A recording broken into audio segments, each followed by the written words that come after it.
அதிமுக பாஜக கூட்டணி உருவானது திமுகவை ஒரு விவரம் நடுக்கத்துக்கு உருவாக்கி இருக்கு அப்படின்னு நீங்க அந்த கருத்தை ஏற்கிறீங்களா? அது அந்த வாக்கு வங்கியை ஒப்பிட்டு அவருடைய வாக்கு சதவீதம் இவ்வளவு உயர போகுது அப்படின்ற அந்த பயம் அல்ல. அதிமுகவின் கையில் ஒரு ஆயுதம் கிடைச்சிருக்கு.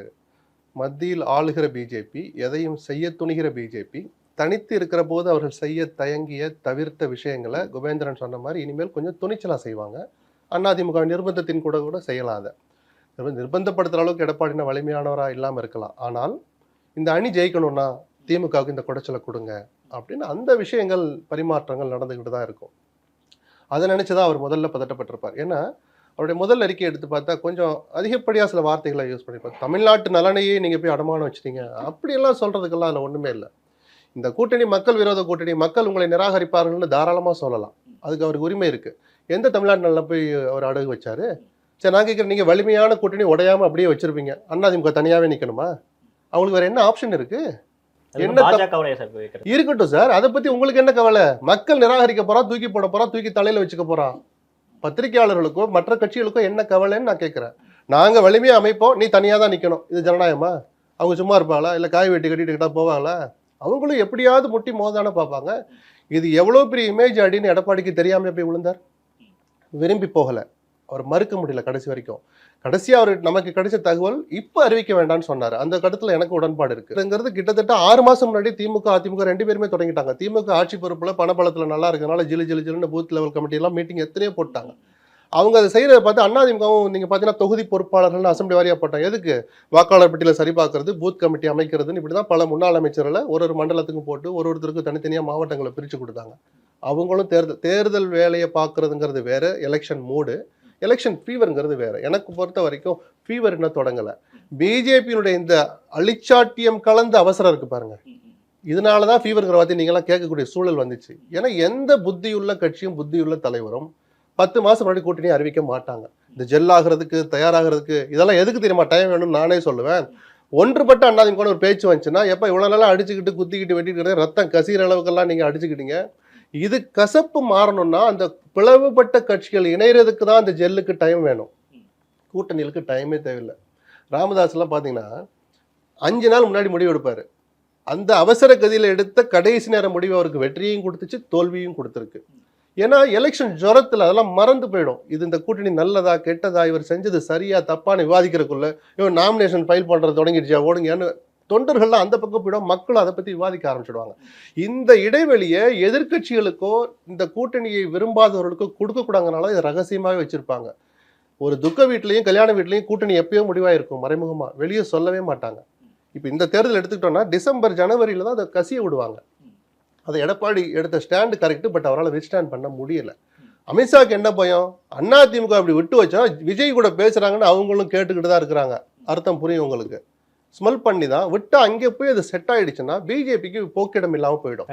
நாங்கள் ஒரு அணி அமைப்போம், என்டிஏ ஆட்சி தான் 26ன்னு சொல்றதெல்லாம் சும்மா பேப்பர்ல எழுதி வச்சு படிச்சு பார்த்துட்டு போக வேண்டியதுதான். அதுக்கு சாத்தியமே இல்லை. நான் ஓப்பனா சொல்றேன், தினகரனை ஓபிஎஸ் இன்னும் சில கட்சிகளை வச்சுக்கிட்டு என்டிஏ ஆட்சி அமைக்க முடியுமா? ஸோ வலுவான ஒரு கட்சி வேணும். அதிமுக இப்போ விட்டோம்னா விஜயோடையோ வேற யாரோடய அவங்க செட்டில் ஆயிட்டா நமக்கு வேற போக்கிடம் கிடைக்காதுங்கிற அந்த உஷார்த்தனத்தினாலதான் இவ்வளவு அவசரமா நெருக்கடிய மிரட்டல் உருட்டல்களை செஞ்சு அவரை இழுத்து வச்சாங்க. டிடிவி ஓபிஎஸ் இந்த பக்கம் வருவாங்களா அப்படின்றது எந்த ஒரு உத்தரவாதம் இல்ல சார். எந்த பக்கம்? ஆல்ரெடி நான் என்டிஏல தான் இருக்கிறோம்னு அவர் சொல்றார். அடுத்த நாள் ஒரு நிகழ்ச்சியில நயினார் நாகேந்திரன் சொல்றார். ஆனா இபிஎஸ் அவர்கள் பக்கத்துல உட்கார்ந்து இருக்கிறப்ப அமித்ஷா சொல்றாரு அதிமுகவோட உட்கட்சி விவகாரங்களை நாங்க தலையிட மாட்டோம் அப்படின்னு. அப்படிதான் சொல்லணும். ஆமா சார், அடுத்த வெள்ளிக்கிழமை ஒரு பஞ்சாயத்து வச்சிருக்கோம் நான் சொல்லுவார் இன்னொரு கட்சியினுடைய தலைவர். இன்னைக்கும் பஞ்சாயத்து அவங்க தான் பண்றாங்க, இனிமேலும் பண்ண போறாங்க. இவ்வளவு நாளா எடப்பாடியை பார்த்தா அப்படி ஒதுங்கிட்டு போற செங்கோட்டையன் அண்ணன் எடப்பாடி தலைமையில் 26ல் ஆட்சி அமைந்தே தீருன்னு நேத்து போராட்டத்துல பேசுறாரு. எந்த செங்கோட்டையன்? தனியா போய் நிர்மலா சீதாராமனை பார்த்த செங்கோட்டையன், தனியா போய் பிஜேபி இன்ஸ்ட்ரக்ஷனை கேட்ட செங்கோட்டையன் நேற்று என்ன சொல்றார்? 26ல் அண்ணன் எடப்பாடி தலைமையில் ஆட்சி அமையும் சொன்னாரா? சூழல் மாறிடுச்சு. பிளான் பிக்காக தான் செங்கோட்டையனை கையில் வச்சிருந்தாங்க. நான் சொல்றத கேட்கலைன்னா ஒரு ஆப்ஷன் எங்கிட்ட இருக்குன்னு மிரட்டுறதுக்காக தான் செங்கோட்டையன் வச்சிருந்தாங்க பிஜேபி. அலையன்ஸுக்கு வந்துட்டார். சோ கொஞ்சம் நீ டோன் டவுன் பண்ணணும்னு இந்த செய்தி வந்திருக்கும். அண்ணன் வாழ்கன்னு கோஷம் போட்டு அதிமுக பாஜக துரோக கூட்டணி அப்படின்றத தாண்டி சார், அரசியல் ரீதியா தாண்டி இப்ப டீலிமிட்டேஷன்ல இருந்து நிதி பகிர்வுல இருந்து ஏதோ ஒரு வகையில பாஜக இங்க ஒரு விதமான டிஸ்டர்பன்ஸ் கொடுத்துக்கிட்டே இருக்காங்க அப்படின்றப்ப அது களத்துல மக்கள்கிட்டயும் ஒரு அதிருப்தியை தான் உருவாக்கும் அந்த கூட்டணிக்கு. அது திமுக எந்த அளவுக்கு அதை எடுத்துட்டு போகுதுன்னு பார்க்கணும். மிக நிச்சயமாக தமிழ்நாட்டுக்கு துரோகம் செய்யற கட்சி தான் பிஜேபி, அதில் மாற்று கருத்தே கிடையாது. நீங்க அழுதுகிட்டே இருங்கன்னு ஒரு பிரதமர் சொல்ற வார்த்தை அதெல்லாம். அது ஸ்டாலின் அவமானப்படுத்தல. தமிழ்நாட்டு மக்களின் அடையாளமா அதிகாரப்பூர்வமா இருக்கிற ஸ்டாலினை நீங்க அவமானப்படுத்துறீங்க. தமிழ்நாட்டு மக்களை அவமானப்படுத்துறீங்க. தமிழ்நாட்டு மக்களுடைய உணர்வுகளை நீங்க கொச்சைப்படுத்துறீங்க. நீங்க அழுதுகிட்டே இருங்கன்னு சொன்னது ஸ்டாலினை பார்த்து அல்ல, தமிழ்நாட்டு மக்களை பார்த்து. இதெல்லாம் யாருமே ரசிக்க மாட்டாங்க.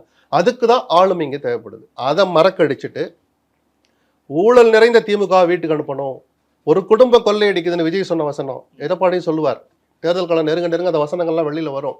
அந்த மாதிரியான பிரச்சார யுக்திகளை கூர்மைப்படுத்துறதன் மூலமா பிஜேபி என்கிற அந்த பலவீனம், எக்ஸ்ட்ரா லக்கேஜ் தான். நான் சொன்னேன், நாடாளுமன்ற தேர்தலில் பிஜேபி கூட்டணியை முறித்தது தவறு, சட்டமன்ற தேர்தலில் பிஜேபியோட கூட்டணி வைப்பதும் தவறு. அது எக்ஸ்ட்ரா லக்கேஜ் தான். ஏன்னா அடி விழுந்த அந்தந்த அசம்பிளில அங்கேயே அடி விழும். நாடாளுமன்ற தேர்தல் அப்படி இல்லை. ஒரு தொகுதியில போடலைன்னா மீதி 5 தொகுதியில் ஆவரேஜ் பண்ணி ஜெயிச்சுட்டு போயிடுவாங்க. அரித்மெட்டிக் அதை காட்டுச்சு. தனித்தனியா நின்னதுனால 2 பேரும் தோத்தாங்க. கூட்டணி அந்த கணக்குகளை சேர்த்திருந்தா 13 தொகுதிகளில் ஜெயிக்கிறாங்கன்னு வேலுமணி அதை தான் சொன்னார்.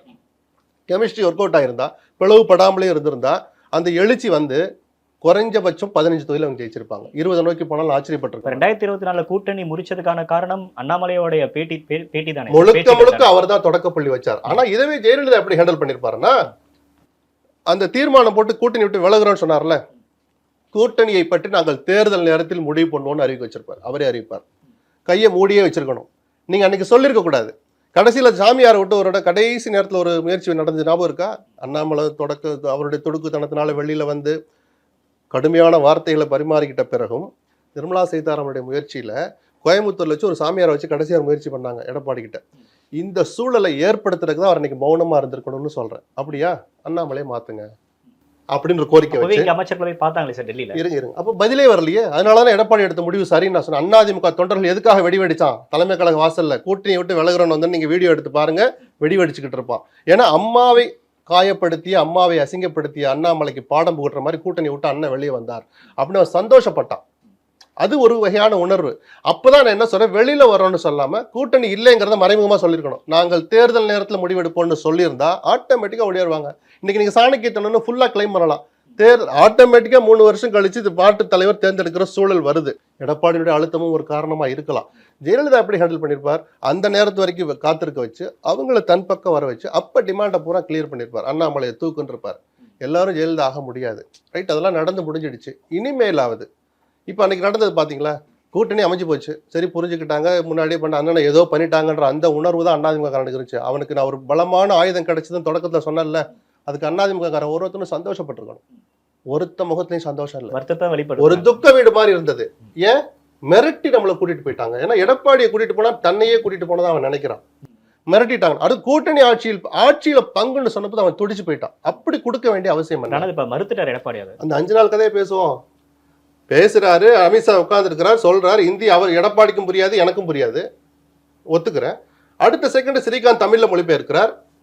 மைக்க கொடுங்கன்னு ஒரு தலைவர் போய் வாங்கக்கூடாது. முனுசாமி என்ன பண்ணிட்டு இருக்கிறார்? வேலுமணி என்ன பண்ணிட்டு இருக்கிறார்?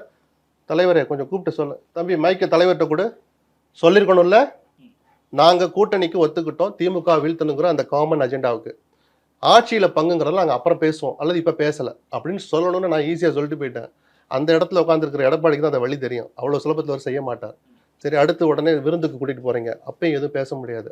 விருந்தெல்லாம் கொடுத்து அவரை அனுப்பிட்ட பிறகு 2 ட்விட்டு போட்டார் எடப்பாடி. ஒன்று, என்டிஏல நான் சேர்ந்ததை பெருமையாக நினைக்கிறேன், நீங்கள் என் வீட்டில் வந்து விருந்து சாப்பிட்டது எனக்கெல்லாம் பெருமைன்னு ஒரு ட்விட்டு. இந்த அணி அமைஞ்சதை வரவேற்று மோடி ஒரு ட்விட்டு போட்டார்ல, அதுக்கு நன்றி சொல்லி இன்னொரு ட்விட்டு போடுறேன். என் 3வது ட்விட்டு போடுறதுக்கு உங்களுக்கு என்ன அவ்வளவு என்ன துணிச்சலற்ற தன்மை? அதிமுக மாதிரி ஒரு பெரிய இயக்கத்துக்கு தலைமை பொருள் உட்காந்துக்கிட்டு ஒரு ட்விட்டு போட கூட உங்களுக்கு துணிச்சல் என்ன? நான் எங்க கொடுத்தார்? 5 நாள் கழிச்சு. நான் சொல்றது அன்னைக்கு நைட்டு சொல்றேன்.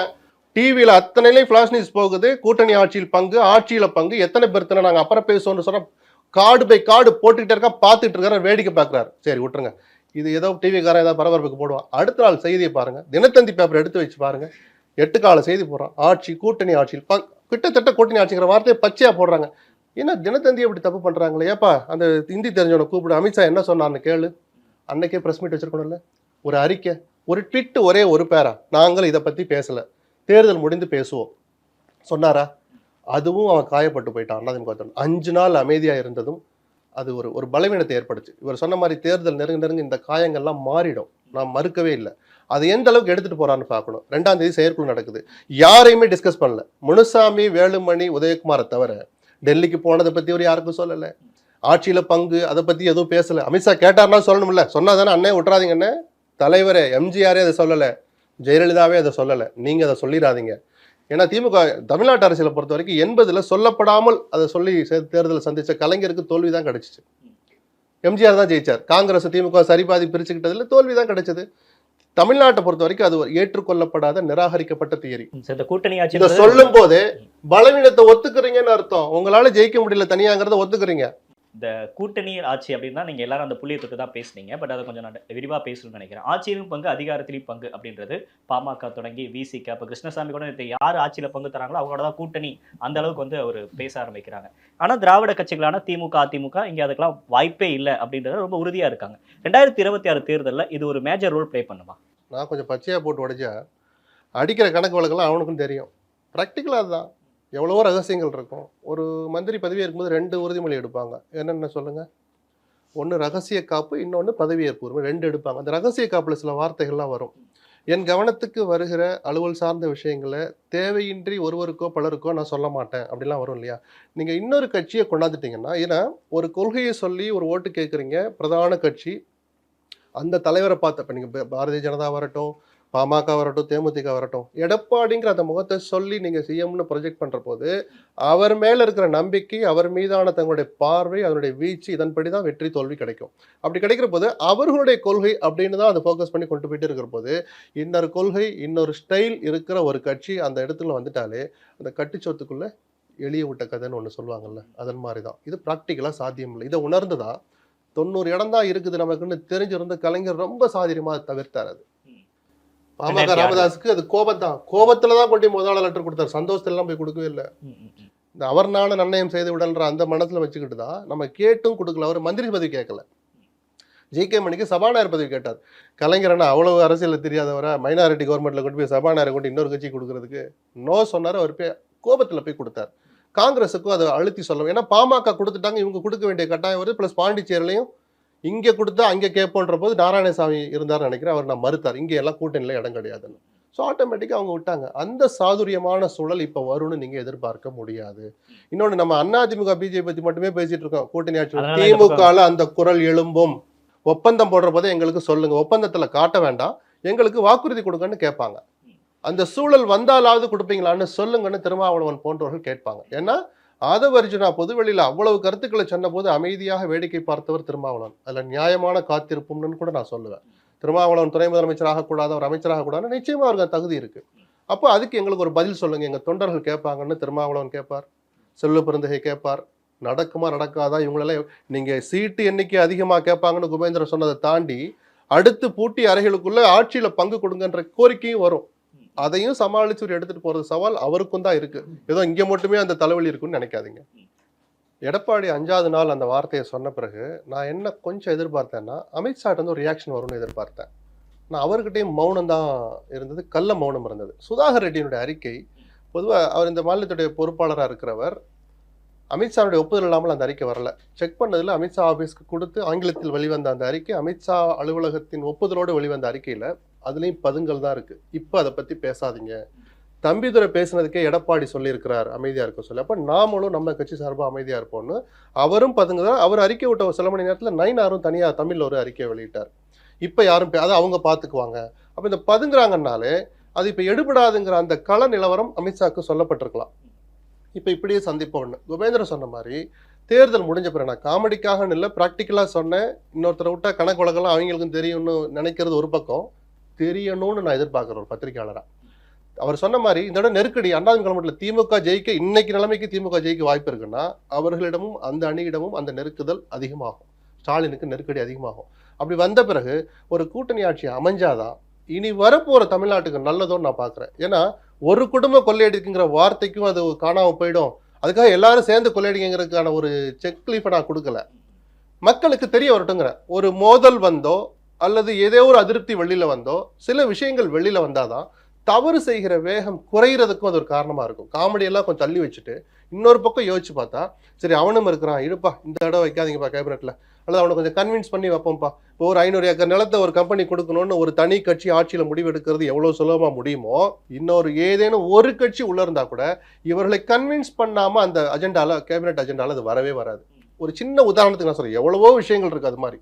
ஸோ ஒரு கன்சென்சஸ் வரணுங்கிற ஒரு கட்டாயம் அந்த பெரிய கட்சிக்கு வருது.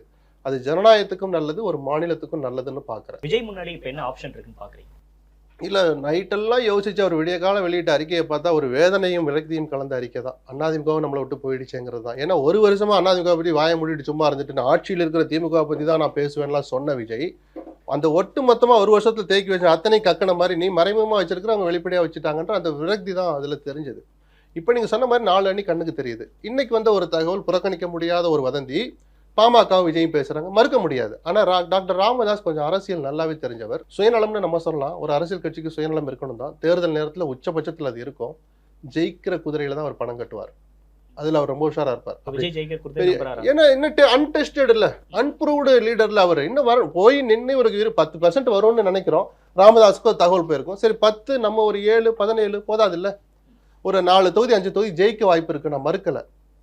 ஆனால் நாம ஒரு கணிசமா ஒரு டிமாண்டை வைக்கிற அளவுக்கு இடங்களை பிடிக்க முடியுமாங்கிற சந்தேகம் அவருக்கு இருக்கும். ஸோ அதுக்கான வாய்ப்பு குறைவு. கிட்டத்தட்ட இன்னைக்கு KS ராதாகிருஷ்ணன் விரக்தியில சொன்னாரா இல்ல கோபத்துல சொன்னாரா தெரியல, தனித்து விடப்பட்டிருக்கிறார் விஜய் தான் நான் பாக்குறேன். வேற கட்சிகள் இல்ல. தேமுதிக நிச்சயம் விஜய் பக்கம் போகாது. தம்பி விஜய்ங்கிறார், அப்புறம் லாரியில் அடிபட்டு சாவேன்னு சீமான் மாறி மாறி பேசுற பார்த்தா அவரும் போற. நேற்று கூட்டத்துல கூட விரக்தியிலையும் கோபத்திலையும் விஜயை பத்தி தான் ஞாபகம் வருது அவருக்கு. நீங்க ஒன்னு ஸ்டாலின் போய் சீட்டு வாங்கிட்டு விஜய்கிட்ட போய் ஏன் விஜய் உங்க கவனத்துக்கு வர்றார், உங்க கட்சியை கரைக்க போறான்ற ஒரு சின்ன ஒரு அதிருப்தி இருக்கு, கோபமும் அது உள்ள ஒளிஞ்சிருக்கு. ஸோ இவருடைய வாக்கு வங்கியை குறைக்க விரும்புகிற விஜய் அவர் வளர்த்து விடணும்னு நினைக்கவே மாட்டார். விஜயும் சீமானும் இணைந்தால் ஒரு இம்பாக்ட் ஏற்படுத்துவாங்க, பெரிய ஸ்பாய்லரா இருப்பாங்க. பாதிக்கப்பட போறது திமுக அதிமுக தெரியாது, ஒரு 10-15 இடங்கள் அவங்க ஜெயிக்கவும் செய்வாங்க. ஆனால் சீமானுடைய கட்சி அதுல ரொம்ப வேகமா கரையும். சார், அதிமுகவை விஜய் மிஸ் பண்ணிட்டாரா? இல்ல, அவர் மட்டுமே பொறுப்பு இல்லை. இல்ல, எடப்பாடி மிஸ் பண்ணிட்டேன்னு கவலைப்பட மாட்டான்னு நம்ம எப்படி சொல்ல முடியும்? ஏன்னா ஓரளவு தெரிஞ்சு போன விஷயம் ஆயிடுச்சு. நம்ம திரைக்கு பின்னாடி நடந்திருந்தா கூட ஐயநாதன் கூட இருந்த ஐயநாதன் போன்றலாம் வெளியில சொல்லிட்டாங்க அதிமுக கூட்டணி வைக்காதீங்க. அவர் அதிமுகக்காக சொல்லல, எந்த கட்சியோட கூட்டணி வைக்காதீங்க, பெரிய 2 பேரும் சரியில்லை இருந்தாலும் நம்ம கட்சியை ஆரம்பிச்சோம், இப்ப நம்ம போய் ஆரம்பிச்சுட்டா நம்மள என்ன நினைப்பாங்கன்னு ஒரு நியாயமான பயணம். வளர்ற கட்சிக்கு அது நல்லதில்லை. விஜய்க்கு தற்காலிக வெற்றி கிடைக்கும், அந்த அணி ஜெயிக்கலாம், துணை முதலமைச்சராக கூட ஆகலாம். தனி மனித பிம்பம் சுக்குநூறா உடையும். மக்கள் அப்புறம் உங்ககிட்ட உறுப்பினர் சேர்க்கைக்கு வரமாட்டாங்கல்ல. இப்ப அதிமுக இருக்கிற கதிதான். நயினார் நாகேந்திரனோட தேர்வை ஏதோ அண்ணாமலை போடா நயினார் வந்துட்டாருன்னு பார்க்காதீங்க. அதிமுகவை விட்டு இப்ப விலகி நிற்கிற முக்குளத்தோர் நயினார் நாகேந்திரன் நம்மால் ஒருத்தர் வந்துட்டாருன்னு கட்சியிலே சேர்ற வேகம் கொஞ்சம் அதிகம். ஆல்ரெடி பிஜேபி பக்கம் சேர ஆரம்பிச்சிட்டா. கீழே கிராமங்கள்ல போய் பாத்தீங்கன்னா தெற்க கிராமங்கள் தோறும் பிஜேபியில போய் சேர்ற அதிகமாயிட்டே வருது, முக்குளத்தோர் சமுதாயத்துல குறிப்பா நான் சொல்றேன். இப்போ அந்த வேகம் கொஞ்சம் அதிகமாகும், அது அதிமுகவை கரைக்கும். இந்த ஆபத்தும் அங்கே இருக்கு. இதேதான் விஜய் விஷயத்துலயும் நடக்கும். நான் சொன்னேன், ஒரு கூட்டணியில போய் சேர்ந்துட்டாரு, அவருடைய கட்சி வளர்ற வேகம் குறையும். புது கட்சி, நீங்க பூத் கமிட்டி போறதை பத்தி பேசுனீங்க, உறுப்பினர் சேர்க்க முடிஞ்சிடுச்சா? முதல்ல எவ்வளவு பேர் உறுப்பினர் காட்ட சொல்லுங்க. ஆப்பை தூக்கி காட்டுவாரு. முதல்ல இந்த முடியை சிரிப்பிக்கிட்ட ஒரு வீடியோ போட்டார்ல, எல்லோரும் இதுல உறுப்பினர் ஆங்கல்னு. அதை எடுத்து உண்மை நிலவரத்தை சொல்லுங்க. ஒரு ஸ்டைல் இருக்கு. ஏன்னா எதனால பதறி போய் நாங்க அதிமுக கூட்டணி பேசலன்னு புசி ஆனத்தோட அறிக்கை விட்டார், ஞாபகம் நினைக்கிறேன். அவர் பேர்லயோ அல்லது கட்சி பேர்ல வந்துச்சு இல்ல, தினமலர் பெரிய பேனர் நியூஸ் போட்ட போது உடனடியாக ஒரு அறிக்கை வந்துச்சு. ஏன்னா கட்சி வளர்ற வேகம் தடைப்படும். நீ அங்கேதான் போறேன்னா நான் நேரம் எடப்பாடிட்ட ஓட்டு போட்டு போறேன், எதுக்கு விஜய் கிட்ட வந்து அப்புறம் நீங்க அங்கே போய் ஆதரவு கொடுக்கணும்னு கட்சியில சேர வர்றவனே தவிர்ப்பான். இல்ல சார், திராவிட கட்சிகள் வேணாம், இவங்களும் பாஜகவோட கூட்டணி போயிட்டாங்க அப்படின்னு வேற ஆப்ஷன் யோசிக்கிறவங்களுக்கு விஜய் ஒரு மாற்றா இருக்க மாட்டாரா? வேற ஆப்ஷனை யோசிக்கிறோம், எதை பத்தியும் புரியாதவங்க தான் இன்னைக்கு விஜய்க்கு ஓட்டு போடுங்கிறாங்க. எத்தனை பிள்ளை வீட்டுக்கு ஏன் ஓட்டு விஜய்க்கு தான் பாங்க. அந்த கட்சி பேரை தமிழ் எழுத சொல்லுங்க. நான் கிண்டலா சொல்லல சார், கொச்சைப்படுத்தல, பிராக்டிக்கலா பேசுறேன். அந்த கட்சி பேரை சொல்லிட்டு தமிழ்ல எழுத சொல்லுங்க, எழுத தெரியாது. ஆனா என் ஓட்டு விஜய்க்கு தான் சொல்றவங்க இருக்கிறாங்க. அந்த ஓட் பேங்கை நம்ம புறக்கணிக்காம தான் 10% வரைக்கும் எடுப்பாரு. நம்ம உடனே அந்த சர்டிபிகேட்டை நம்ம கொடுக்குறோம். ஃபார்முலா கிடையாது, ஒரு யூகம், கலை யதார்த்தம் ஓரளவு புரிஞ்சு போற வர்ற நேரங்கள்ல வேலைக்காரி பாத்திரத்தை தொலைக்கிட்டே சொல்லுது ஏன் ஓட்டு விஜய்க்கு தான். அதுவும் ஓட்டு தான், புறக்கணிக்க முடியாத விஷயம் சார் அது. இதையெல்லாம் கணக்கு போட்டு நம்ம அவருக்குன்னு ஒரு வாக்கு வங்கி இருக்குன்னு நம்ம சொல்றோம். இதை கன்சால்டேட் பண்ணி அடுத்த கட்ட எடுத்து போய் சீமானுக்கு ஒரு வார்த்தை வந்து பாத்தீங்களா, 8 வாங்கிட்டாரு. அவர் உழைச்ச உழைப்புக்கு அவர் பேசின கொள்கையை தமிழ்நாட்டு மக்கள் ஏத்துக்கிட்டு இருந்தாங்கன்னா டபுள் டிஜிட்டை எப்பயோ தாண்டி இன்னைக்கு 20-25% போய் ஆட்சியை நோக்கி போய்கிட்டு இருப்பார். ஏன் டபுள் டிஜிட்டுக்குன்னா வரமாட்டார்? ஆமையா நாங்க தான் போட்டோம் ராஜீவ்காந்தியை, தமிழ்நாட்டு மக்கள் இதை ஏற்பாங்களா? இன்னைக்கு திருச்சி கோர்ட்ல போய் நான் அப்படி பேசலன்னு சொன்னார். நான் கொச்சைப்படுத்துறதுக்காக சொல்லல. இந்த மாதிரியான விஷயங்கள் அவர் தன்னை திருத்திக்காத வரைக்கும், லட்சுமி சொன்ன மாதிரி தமிழ் தேசியம் ஒன்று இருக்கான்னு கூட நான் அந்த அளவுக்கு கூட போக வேண்டாம். அது என்ன, அது தமிழ்நாட்டு மக்கள் ஏத்துக்கிறாங்களான்னு தெரிஞ்சு அது நடக்காத வரைக்கும் டபுள் டிஜிட்டை அவர் தொடவே மாட்டார்.